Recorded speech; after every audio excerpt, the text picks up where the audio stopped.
ఇరాన్తో శాంతి ఒప్పంద చర్చలపై అమెరికా అధ్యక్షుడు Donald Trump మరోసారి కీలక వ్యాఖ్యలు చేశారు. అమెరికా బలమైన స్థితిలో ఉండి ఇరాన్తో చర్చలు జరుపుతున్నట్లు వెల్లడించారు.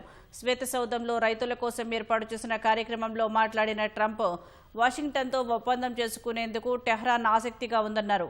ఇరాన్పై అమెరికా తీసుకున్న చర్యలను ట్రంప్ సమర్థించుకున్నారు. ఈ చర్యల కారణంగానే ప్రస్తుతం జరుగుతున్న చర్చల్లో అమెరికా పట్టు మరింత బలపడిందని పేర్కొన్నారు. ఇరాన్ను తాము తీవ్రంగా దెబ్బకొట్టామని చెప్పారు. ఇప్పుడు పూర్తి ఆధిపత్యంతో అత్యంత బలమైన స్థితి నుంచి చర్చలు జరుపుతున్నట్లు స్పష్టం చేశారు. ఇరాన్ అణు కార్యక్రమంపై ఉన్న ఆందోళనల దృష్ట్యా ఆ దేశంపై చర్యలు తీసుకోవాల్సి వచ్చిందని చెప్పారు. హర్మూజ్ జలసంధి పూర్తిగా తెరిచే ఉందని, కార్యకలాపాలు యథాతథంగా కొనసాగుతున్నాయని ట్రంప్ పేర్కొన్నారు.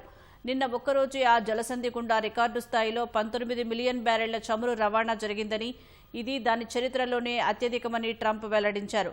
అమెరికా వ్యవసాయ ఉత్పత్తులను కొనుగోలు చేసే దేశంగా ఇరాన్ మారనుందని ట్రంప్ ఆశాభావం వ్యక్తం చేశారు.